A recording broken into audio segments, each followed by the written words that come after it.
Ladies and gentlemen, welcome to Cultural Awareness, the podcast that allows you to travel across the world. All of this from the backseat of your car, the comfort of your home, or maybe your neighbor house. Who knows? Wherever you are, welcome. Sit back, relax, and enjoy the show. I'm your host, Big Steph.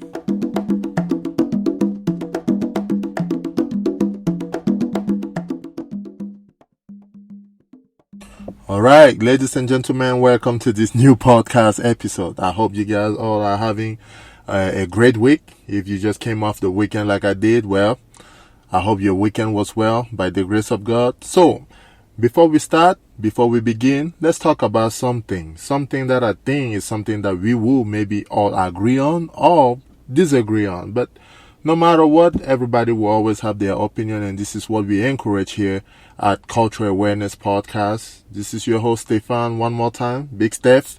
If you want to call me like that, hey, I ain't got no problem with it, right? So let's just make this entertaining. So, I was doing some study, about what I will come here and present to you guys today, but it came out that the story or the topic actually came and found me this morning. That topic is religion. Me, myself, I'm Catholic, and I have part of my family that are Muslim, and another part that are from different religions. So we just a mix of everything. My parents themselves are Protestant Catholic, and I happen to be the only Catholic now with my sister that follows. So we happen to be two Catholic in the family. But one thing I do realize is there's always war over some type of religion, right? Whether you look back in history between Christian, Catholic, and Muslim, there was like the 100-year war, all of these, man, the reason to me, my point, doesn't have its place as far as fighting because of the birthplace of Christ and things like that. So, I was looking into religion, and I came out with, I heard somebody speak about it a little bit, and I want to take it a little bit further, right? So I came out with this idea, or should I say, I took this idea from someone else, and it turns out that there's only one religion. I don't care if you are Christian, Protestant, they have never come to a common ground and say, okay, there should be one religion. But this one religion is believed by everybody. You need it no matter what you do in life. You need it in order for you to succeed on this earth. And ladies and gentlemen, you can go ahead and clap. That religion is called money. The religion of money. Yeah, you heard it right. The religion of money. Why do I think that money is the only religion that really exists on this earth? Because I think that is the only thing, or that is the only religion where everybody agrees. Let's say you are a farmer, you need money, whether it's to go to the hospital, or even if you have crop, food, everything that you can possibly eat. At one point, you will still need money to go to that hospital. Let's say you're renting a house. You have to practice that religion of money. If not, your landlord will remind you that, my friend, you might want to go ahead and start practicing that religion of looking for that money, because I need that rent to be paid. Electrical bill, you need money. And this doesn't go with one area of the world or one particular area of the world. It goes everywhere. Whether you're in Africa, America, Europe, Asia, Australia, you practice this religion whether you want it or not.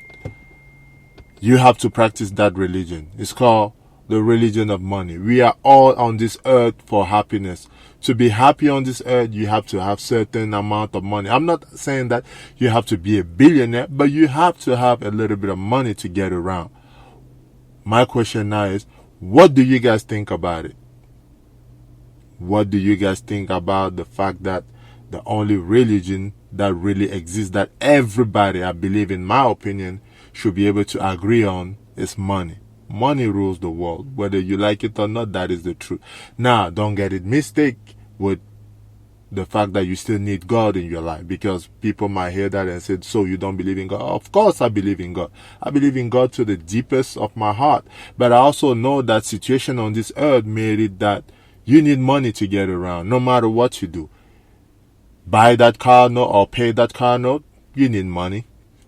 Buy a land, build a house, you need money. Your kids are at home, they have to go to school, you need money. Nothing is free. You have to practice that religion. So now that I started the topic with it, I know this is going to be hot. But you guys go ahead and tell me what you guys think. Is money the most practiced religion on earth? Do you agree or disagree? I think it's money. Even Christians themselves don't agree on their own religion. Muslims themselves, they are different type of Muslim. But one thing everybody agrees on is money. Whether you like it or not, that is the case. So go ahead and leave your comment and everything. That was just the introduction to today's topic. Now, let's get a little bit deeper into cultural awareness. That was just something that came this morning, and I thought I should share it with you guys and ask what you guys' opinion. Alright, so what we just talked about earlier to keeping the same energy was about money, right? We talking about how most people, to do anything on this earth, you need money. Hospital, I don't know, paying your bills, you need money. So that's why we believe that is the number one religion in the world. So there's this joke, right, that people always have in Africa, and when you make fun of someone that is so money-centered, and they are like, well, guess what? When the white men came around here, they had all the Bible and we had all the gold. And when they asked us to close our eyes and pray, when they left, we had all the Bible and they had all the gold. So that's why money should be the number one religion practice in the world. So I'm just having fun with this because I'm recording actually in my car, right? In this hot heat in my car, I had to shut down everything. So now that we're done with that part, so let's get a little bit deeper inside culture, right? So, in my last episode, or two episodes ago, I talked about the fact that in the Xhosa tribe, which is in South Africa, there's ritual of circumcision, right? That's how they become a man. And I was thinking about it in terms of the U.S. land, right? I was wondering, what ritual happen to a man in the U.S. or to a woman that make them pass from teen boys to adult male?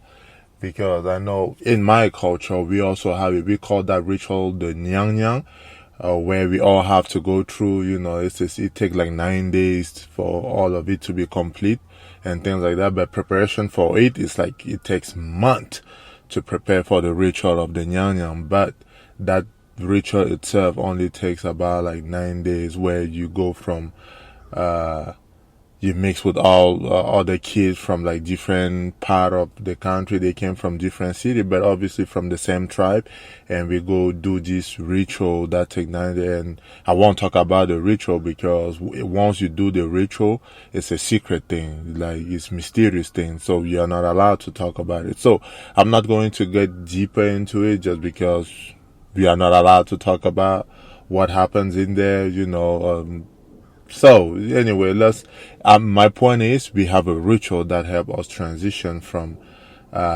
boys to men, right? And by the way, this is when you're around like 10 to like 15 years old. So now I was wondering, what ritual in the U.S. help you transition from boys to men, where okay, I'm no longer allowed to do certain things, like I have to act mature now, So I was thinking about it and I couldn't find any, so I decided I would just bring in this podcast episode, so when you guys are leaving comment, I can also gain that knowledge. Because I know in my tribe, like I said, we have Nyanya. In South Africa, they have the ritual of circumcision. In the Xhosa tribe, or Xhosa if you want to read, but it's read really with a Q, Xhosa. But then in like the Zulu tribe, they have to hunt and things like that. So I was wondering, in America, what is the ritual that American practice? I couldn't find any. Unless if there is any, please feel free to let me know. But I know that within America is this part of melting culture, right? So you have culture from all over the world. Like you have Italian, you have Mexican, I don't know, you have Jewish people, you have Indian people. So I don't know if the practice is here or if they have to go back into their country. Now, that being said, so I heard a story today. Like, we will go ahead and transition to, I believe, the story of the day. But before we do that, I had some few questions. Let's go back to that topic of money. Number one, do you believe that money is really a religion practiced by everyone around the world? Number two, why when someone is too like money centered, people start hating on him, like, oh, he think he's all that and whatever. Well, in my opinion, I just think that entrepreneur people, people that are trying to own something, people that are trying to create business are like true geniuses, because it's hard, man. I've been trying to get this podcast off the ground, and it's very hard. It's hard to get where you want to get to when you believe in a product and then you just don't start seeing results yet. Obviously, for me, I'm not talking particularly for me, just because I started doing this podcast about a month ago, like a little bit, a month and a half ago. So nothing is built in that time, right? Unless, I don't know, Facebook maybe. But even Facebook, I don't believe was built in a month and a half spend time. So don't hate on someone that is out here trying to get it, man, because no matter what you do, you need that money. So I encourage people. My job here is to make sure that, even though I like to talk more about culture, but I'm also keeping up with current event and things like that, trying to see who made what, not in terms of hating or jealousy, but in terms of, okay, such and such made such, so I gotta try to see if I can make that and more. That is the entrepreneurial spirit, you know. So that being said, let's go to the story of the day. Okay, so the story of the day is, right, a man is writing because he was a fiance to a woman, and that woman, he kept realizing a lot of messages coming through at night, and he wouldn't understand. So his fiance told him that she was going to travel on the other side of the town, and he was okay with it because he thought it was for work. But then, curiously, one of that night, while she was sleeping, a message came through. A message kept coming through from somebody, and he went ahead and, curiosity, man, curiosity. So he went ahead and looked inside the text message. It turns out it was the other dude, the side dude, like we will call it like that. It was the side dude writing to his wife, is she ready to have a great time with him on this trip and things like that. So the wife didn't know, she didn't know that the husband actually looked inside her phone. So now he decided that, oh, let me see how far this will go. So he decided to scroll back up and see all the messages that was previously sent, and it turns out that this relation wasn't current. So it turns out that she was having this relation with that other dude for like months and months and months ahead, maybe a year or something like that, and he wasn't aware of it until that, obviously, that final text message. So he woke up his wife, and she started saying, oh, it's nothing, blah blah blah, and he was like, no, you lied to me, you cheated on me. We are fiancé. I went and asked for your hands, and we were getting ready for the wedding. So I'm calling everything off, and you gotta get out of the house. But the problem is, he already have like 3 kids with this fiancé, and now he's writing, what should he do? Like, he knows for sure he doesn't want to be with that woman anymore, but what about the kids? So he went ahead and shut her off of every single social media, and the wife decided that she will go live back with her side dude or her other dude in a different town, which is where they are living now. So the reason he's writing to show is to ask for opinion. What should he do? He has 3 kids with this woman. Now, some people, based on what I heard, some people told him to first go ahead and do a DNA test to confirm that those are really his kids and that he's not raising the side dude kids, So, which is funny to me. But anyway, I was asking, what is you guys' opinion? Because I'm not going to make a comment on it. I'm not here to bash anybody, and I don't want anybody to think I'm here bashing women. So, I will just go ahead and leave it at that, and you guys can feel free to leave comments and everything. And don't forget, whenever you decide to look at your spouse, whether it's a man or a woman, whenever you decide to look at their cell phone, you got to know one thing. The spouse cell phone is like onion. You look at it, nobody beats you, but somehow you start crying alone.